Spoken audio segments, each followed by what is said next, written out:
The Constitution lists powers, but governing at scale requires tools the text never names, like a national bank. This episode isolates implied powers, how the system authorizes instruments that expand capacity without explicit permission lines. A bank is not ideology, it is infrastructure for clearing payments, storing value, and compressing transaction latency nationwide. Without shared financial rails, taxes move slowly, war spending stalls, and federal promises become hard to verify.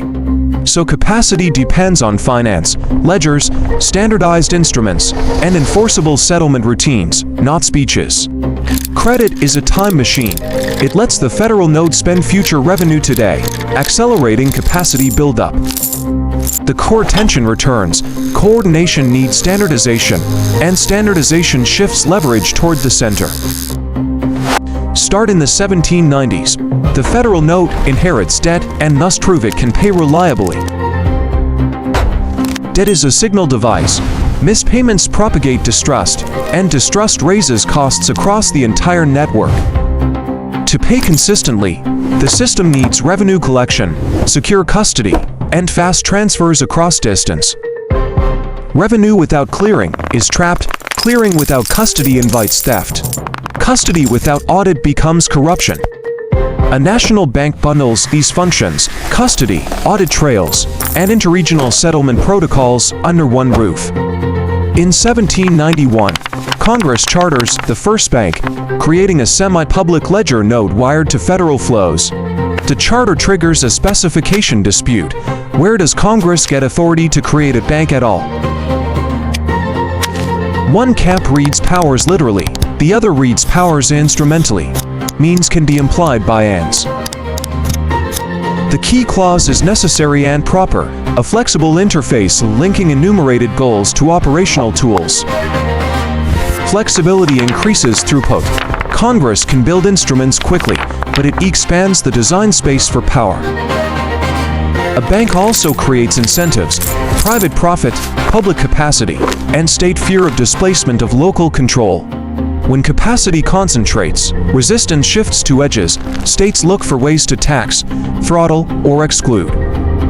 Bank branches act like routers. They standardize notes, clear payments, and extend credit as liquidity. Credit reduces latency. Future revenue becomes spendable now, letting the federal node respond faster to shocks. But credit also amplifies error. When assumptions fail, losses cascade through interconnected ledgers and notes. So banks are stabilizers and accelerators. They smooth payments in calm times and spread stress in panics. The political question becomes technical. Who sets the bank's rules, and who audits the auditors? Oversight is a control loop. Too weak invites abuse. Too strong freezes throughput and defeats the purpose. The bank shifts bargaining. The federal node can demand payment in standardized instruments, not local promises. Standard instruments reduce fraud. Signatures, serial formats, and redemption routines become repeatable everywhere. Repeatability builds trust. Trust lowers transaction costs. Lower costs expand the taxable and lendable base. This is how finance scales government, not by force, but by making compliance easier than avoidance. Yet states still collect locally, so they pressure the bank through taxes, licensing, or operational friction. A tax on the bank is a throttle on federal capacity, because it raises costs on national settlement. If every state taxes the node, it becomes non-viable, and coordination collapses back into fragmentation. This is a supremacy problem. Can lower-level modules disable higher-level tools by cumulative friction? The first bank's charter expires in 1811, proving capacity tools require periodic political renewal. Once the tool disappears, costs return, payment latency rises, borrowing worsens, and coordination degrades. The War of 1812 exposes the gap. Without credit rails, funding becomes improvisation and latency spikes. In 1816, Congress charters the second bank, rebuilding the settlement node with wider reach and higher stakes. Wider reach means more collisions. State banks compete, local elites resist, and credit policy becomes visible.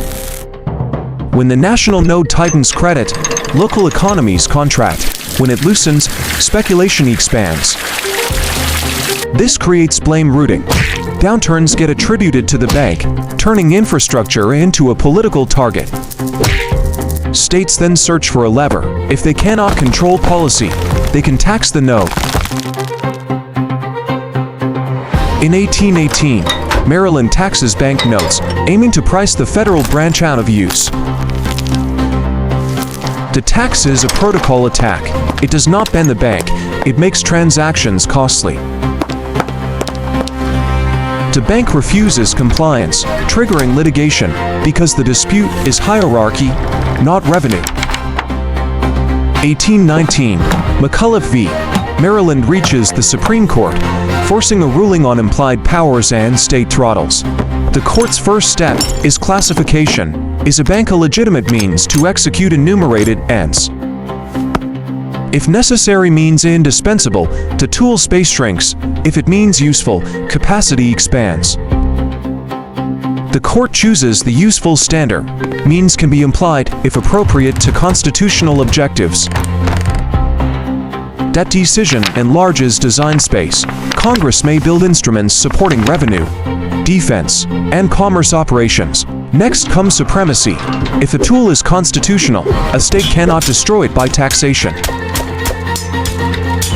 The logic is mechanical. The power to tax can become a power to destroy, so it must be constrained. Constraining taxation here protects the national node from distributed throttling by multiple local modules. So the court outputs a rule. Implied powers exist, and state interference must not neutralize federal instruments. This is judicial review applied to capacity. Interpretation now shapes the growth path of federal tools. The bank survives, and with it survives a national credit channel that mobilizes resources faster than states. Faster mobilization changes strategy. Federal projects become feasible, from logistics to uniform regulation. Feasibility shifts politics. Groups fight over access to credit, not just over statutes. Interpretation secures assets, property, contracts, and notes become enforceable expectations, enabling larger markets. Larger markets demand uniform categories. Uniform categories demand centralized meaning. Meaning increases control concerns. Courts become the scaling layer. They define lawful instruments and classify which barriers count as interference. That scaling layer is slow but durable. Once precedent exists, actors coordinate around it to reduce uncertainty. Durability concentrates power. Credit conditions and federal borrowing begin shaping local life indirectly at scale. Indirect influence triggers feedback. Protests, elections, and state legislation try to reshape the financial module. If states cannot throttle the bank, they search for substitutes. Local banks, rival notes, informal clearing. Substitutes reduce dependence, yet increase fragmentation risks because trust and exchange rates vary by region. Fragmentation raises transaction costs, pushing commerce back toward the national node despite resistance. This is path dependence. Once a central rail exists, networks rewire around it, making reversal expensive. Implied powers accelerate dependence. Congress can keep adding instruments that reinforce central coordination.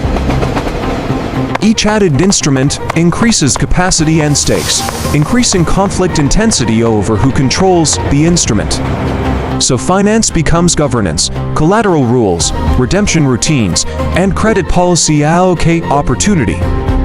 Allocation generates legitimacy pressure, because those affected demand accountability for distant technical decisions. Accountability is hard when control is indirect. The bank is a hybrid node, public and private. Hybrids are efficient, but they blur responsibility boundaries, creating monitoring gaps and contested blame. When gaps appear, reform proposals multiply. Tighter regulation, charter limits, or removal of the node. Removal looks like decentralization. but it often restores latency and fragmentation, making national projects harder. So the system cycles: build capacity tools, face backlash, constrain tools, then rebuild under the next shock. McCulloch v. Maryland becomes reusable logic, appropriate means and no state destruction extend beyond banking. Once reusable, implied powers migrate. Roads, canals, tariffs, and administrative mechanisms become expansion candidates. Migration raises the boundary question: which domains need national standardization, and which remain local? As commerce scales, boundaries blur. Local rules create spillovers, so national reach is justified as coordination. Broader reach increases control fears, because coordination arguments can mask permanent expansion of central authority.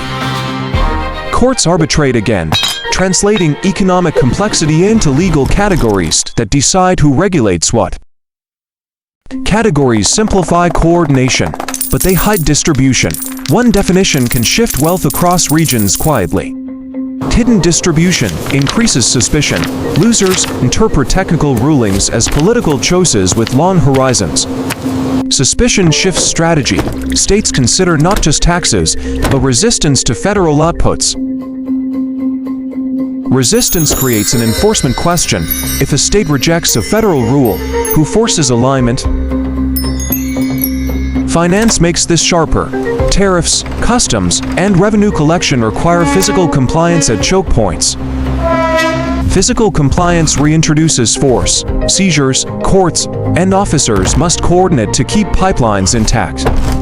If alignment fails, the system faces fork risk, parallel rules, parallel enforcement, competing legitimacy. So implied powers are not abstract, they set operating limits for taxation, commerce, and enforcement capacity. Episode 08 closes with a new stress line. State resistance to federal capacity tools becomes a stability test. The next mechanism is escalation control. What happens when a state claims veto over federal rules? Legal hierarchy is only theory until enforced. Enforcement requires operators willing to act under contested legitimacy that returns to the seasoned engine, coordination, control, and the protocols that keep disputes inside procedure. When procedure fails, actors substitute force.